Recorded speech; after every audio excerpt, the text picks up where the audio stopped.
தூர். வேப்பம்பூ மிதக்கும் எங்கள் வீட்டு கிணற்றில் தூர்வாரும் உற்சவம் வருடத்துக்கு ஒரு முறை விசேஷமாக நடக்கும். ஆழ்நீருக்குள் அப்பா முங்க முங்க அதிசயங்கள் மேலே வரும்.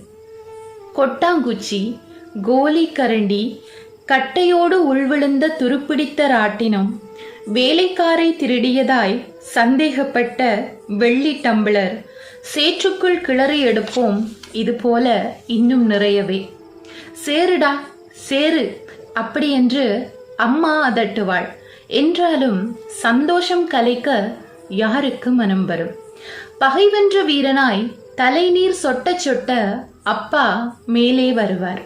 இன்று வரை அம்மா கதவுகளின் பின்னிருந்துதான் அப்பாவோடு பேசுகிறாள்.